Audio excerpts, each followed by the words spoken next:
Hello friends, welcome to Shamu's kitchen. ఇవాళ special వచ్చేసి దొండకాయ ఫ్రై అండి. ఇది సింపుల్గా ప్రిపేర్ చేసుకోవచ్చు, చాలా త్వరగా అయిపోతుంది. ఇది లంచ్ బాక్స్లోకి అయితే చాలా క్విక్గా ప్రిపేర్ చేయొచ్చు అండి. ఇది ప్రిపేర్ చేసుకోవడానికి ఇక్కడ నేనైతే 750 గ్రామ్స్ వరకు తీసుకున్నాను. 3/4 కిలో దొండకాయల్ని తీసుకొని శుభ్రంగా వాష్ చేసేసుకొని చిన్న చిన్న ముక్కలుగా కట్ చేసి తీసుకున్నానండి.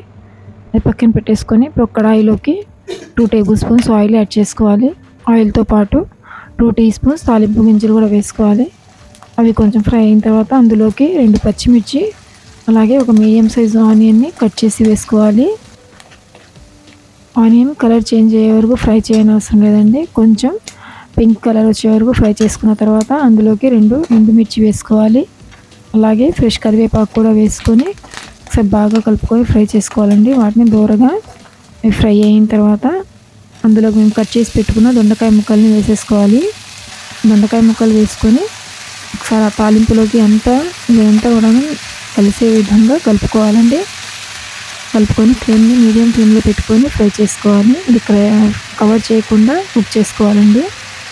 ఇప్పుడు ఇందులోకి రుచికి సరిపడిన సాల్ట్, అలాగే 1/2 టీ స్పూన్ పసుపు వేసేసుకొని ఒకసారి మళ్ళీ బాగా కలిపేసుకొని కుక్ చేసుకోవాలండి. ఇది మధ్య మధ్యలో కలుపుతూ ఉండాలి, లేకపోతే ఈ దొండకాయలు అడుగు నుంచి నల్లగా అయిపోతాయి. అలా అవ్వకుండా ఉండడానికి మధ్య మధ్యలో కలుపుతూ కుక్ చేసుకోవాలి.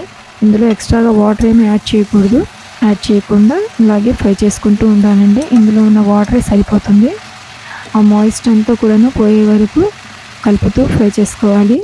ఇది రైస్తో కానివ్వండి, రోటీస్తో అయినా సరే చాలా బాగుంటుంది. లంచ్ బాక్స్లోకి అయితే చాలా త్వరగా ప్రిపేర్ చేసి రెడీ చేయొచ్చు. ఇష్టంగా కూడా తింటారండి. ఇందులో చాలా తక్కువ ఇంగ్రీడియంట్స్ కూడా పడతాయి. ఇలా కొంచెం డ్రై అయ్యే వరకు ఫ్రై చేసుకున్న తర్వాత ఇప్పుడు ఇందులోకి ఒక మొత్తం వెల్లుల్లిని పొట్టుతో సహా క్రష్ చేసి వేసుకుంటున్నాను నేను. ఇలా క్రష్ చేసుకొని వేసుకుంటే వెల్లుల్లి టేస్ట్ చాలా బాగుంటుందండి. అలాగే ఇందులోకి 1 టీ స్పూన్ కారం వేస్తున్నాను. మీకు సరిపడా స్పైస్ని బట్టి వేసుకోవచ్చు, ఎక్కువ తక్కువగా. కారం వేసేసుకొని మంచిగా ఒకసారి బాగా కలిపేసుకొని ఒక 2-3 మినిట్స్ వరకు ఫ్రై చేసుకొని ఆ పచ్చివాసన పోయే వరకు ఫ్రై చేసుకొని ఆఫ్ చేసుకోవడమేనండి. ఇంకా రెసిపీ రెడీ అయిపోయింది. మా దొండకాయల వేపుడు చాలా టేస్టీగా సింపుల్గా ప్రిపేర్ చేసుకోవచ్చు, చాలా త్వరగా అయిపోతుంది. ప్రిపేర్ చేసుకోవడం కూడా ఈజీగా ప్రిపేర్ చేయొచ్చండి. ఇందులో చాలా తక్కువ ఇంగ్రీడియంట్స్ పడతాయి.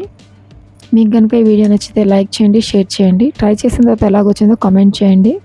ఫ్యామిలీ అండ్ ఫ్రెండ్స్తో షేర్ చేసుకోండి. మరిన్ని సింపుల్ అండ్ ఈజీ రెసిపీస్ కోసం మా ఛానల్ని సబ్స్క్రైబ్ చేసుకోండి. Thank you.